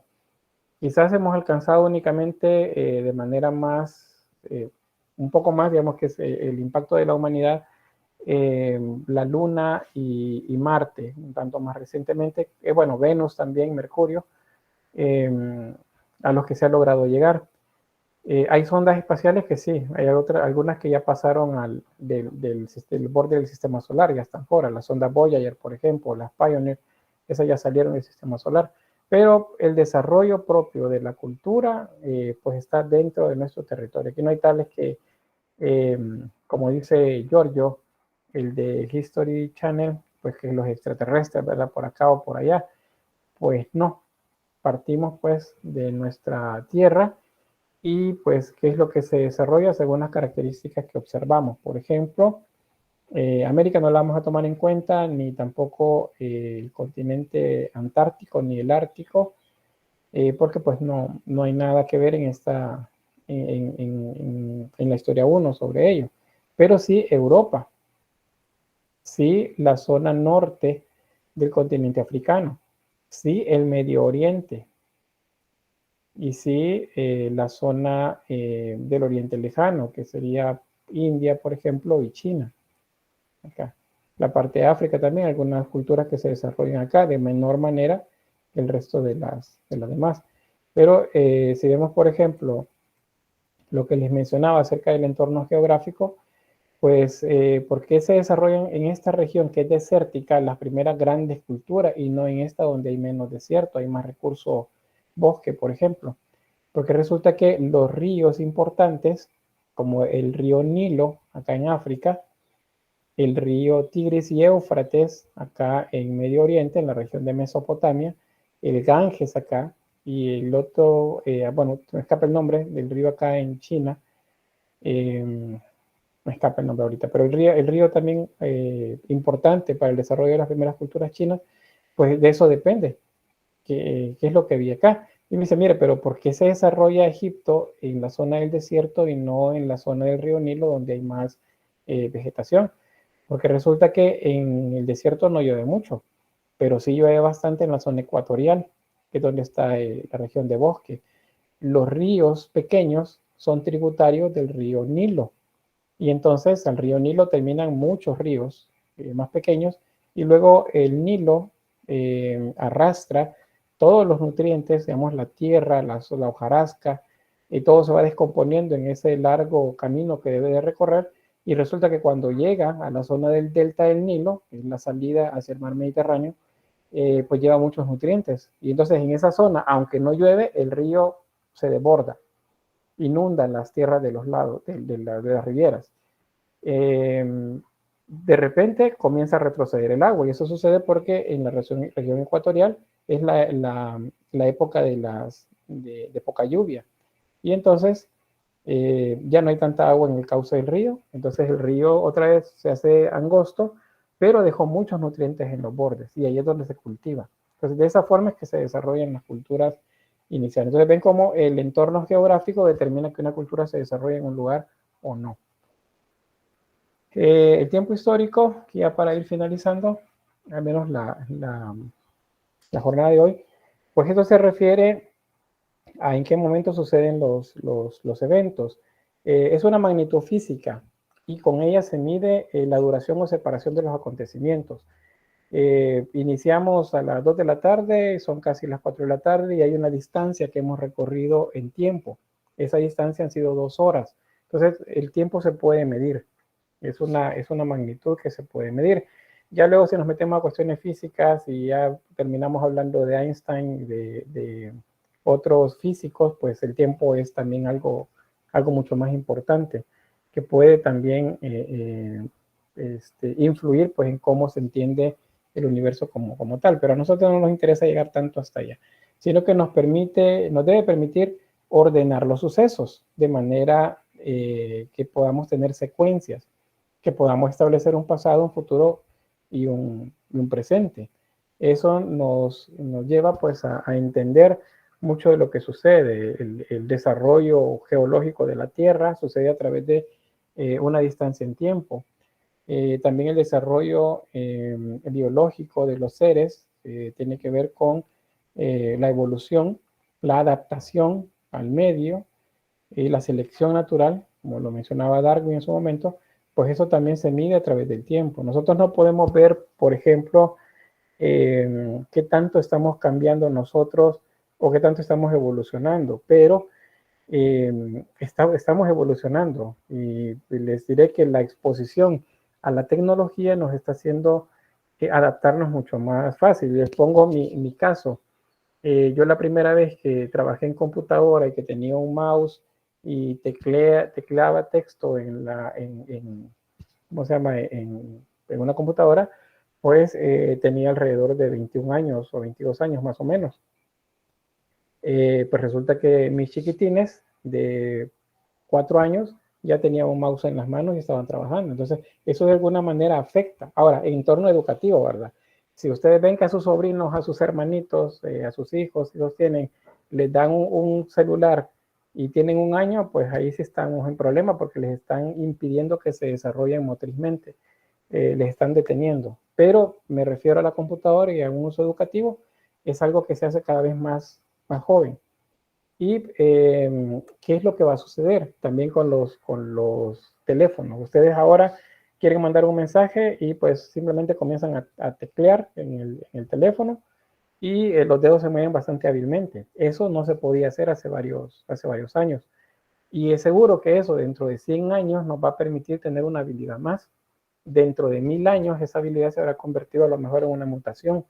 Dentro de 100.000 años esa mutación nos habrá permitido convertirnos en algo más. Entonces, eso es evolución, pero no lo podemos ver en magnitudes cortas del tiempo, o sea, no lo podemos ver en 1 año, no lo podemos ver en 10 años, no lo podemos ver a veces en 100. y así. Entonces, sí podemos ver hacia atrás mucho más a razón de los acontecimientos registrados y también del estudio de la geología. Podemos saber qué lapso de tiempo ha tenido la Tierra y cuáles son los procesos que ha llevado geológicos que ha llevado la Tierra. Los movimientos de los terremotos, por ejemplo, que son los que configuran la forma de los continentes. Y eso pues lo podemos ver en el terremoto de Turquía de hace un mes más o menos.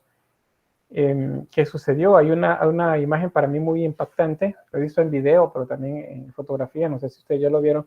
Es un viñedo en una región donde estuvo muy cerca del epicentro del terremoto, y resulta que una vid, o sea, una planta de uvas, se partió, se rompió a la mitad, se abrió prácticamente con el movimiento del terremoto, porque el suelo se estaba moviendo, digamos, de adelante hacia atrás. Se estaba moviendo, o sea, la falla geológica comenzó a moverse hacia adelante y hacia atrás.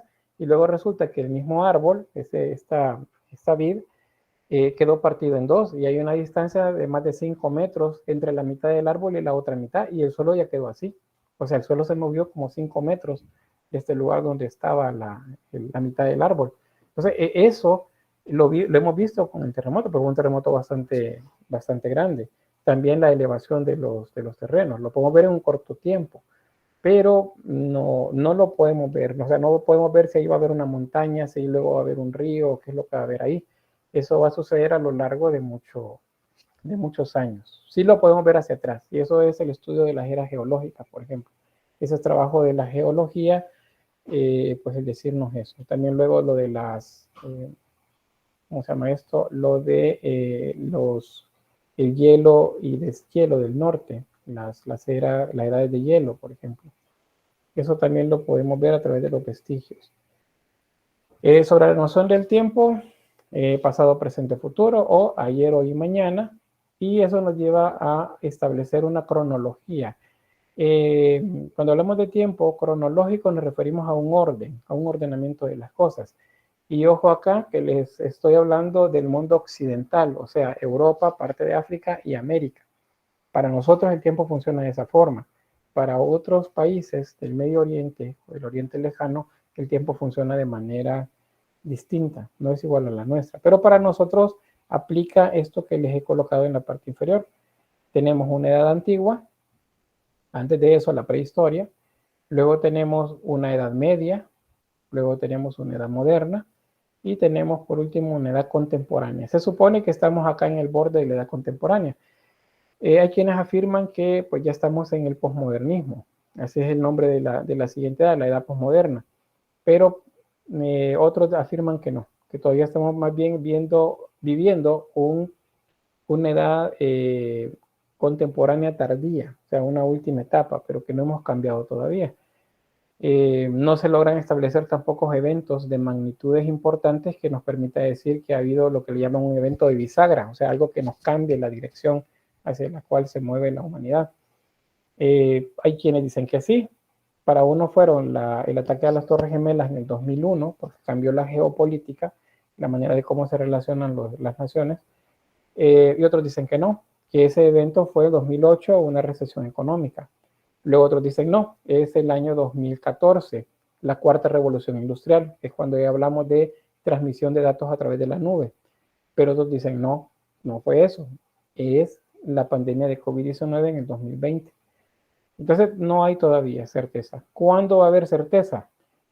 Pues seguro dentro de unos 100 años, o un poco más, quizá, se pueda saber si estos eventos han sido lo suficientemente grandes. O puede que estemos esperando algo más todavía. ¿Sí, Andrés?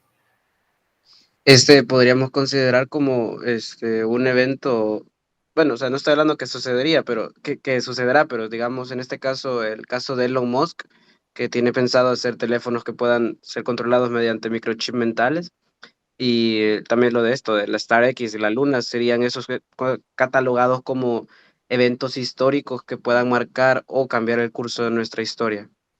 Podría ser, en el caso de teléfonos que puedan ser controlados de esa forma, podría ser quizás una quinta revolución industrial, y entonces pero podría ser, pero solo podemos decir podría ser en este momento, porque estamos viviéndolo.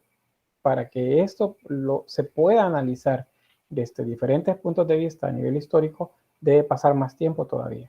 O sea, no es lo mismo cómo se vivió, cómo se leyó, pues hizo una lectura del atentado en las Torres Gemelas en el 2001 a cómo se lee 22 años después.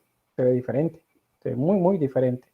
La guerra en el Golfo, la primera guerra del Golfo en el 1992, en el momento se veía de una manera, pero ahora 30 años después se lee de manera diferente. Entonces, lo que haga Elon Musk en los siguientes años se podrá analizar a la luz dentro de unos 50 años, más o menos. Todavía no lo pongo, pero a lo mejor ustedes lo logran ver. Yo no creo que lo logre ver, pero aún ustedes creo que pues a lo mejor su descendencia sean quienes logren ver realmente qué es lo que va a pasar acá al final.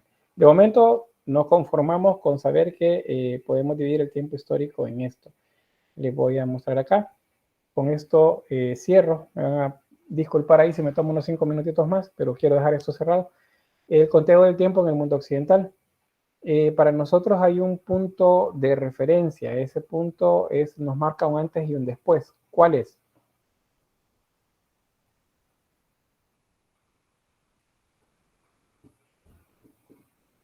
¿No? Bueno, se lo digo entonces y mañana lo retroalimentamos.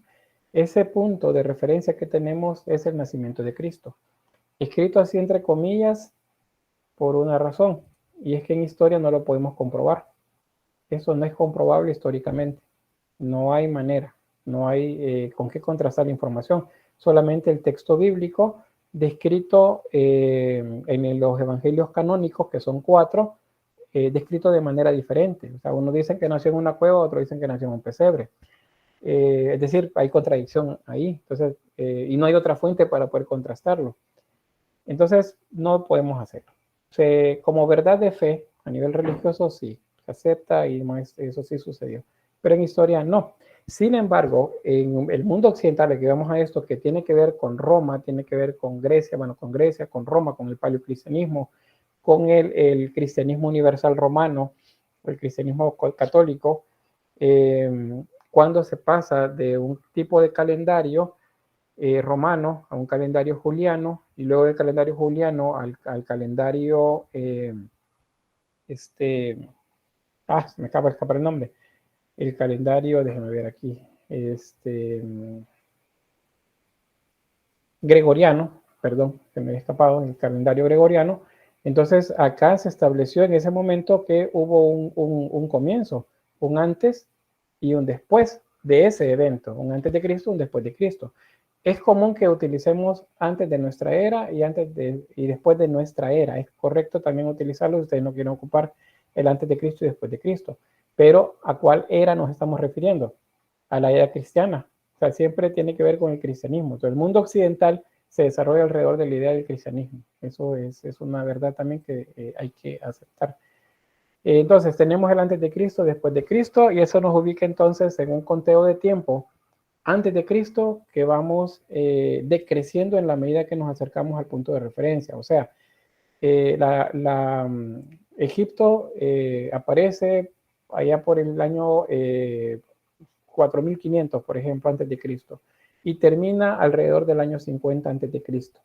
¿Cómo es que terminó? Si 50 es menor que 3500, 4500, terminó antes de que comenzó. No, es que estamos contando al revés. Igual, digamos Sócrates muere, por decirles una fecha, muere en el 300, no, nace en el 300 y muere en el 210. ¿Cómo es que murió antes de haber nacido? No, es que estamos contando al revés. 300, 200, 100, en la medida que nos acercamos a ese punto de referencia. Y a partir de ese punto de referencia comenzamos otra vez a contar en secuencia creciente. Y ese es 1, 2, 3 hasta llegar al 2023, que es el año en el que estamos.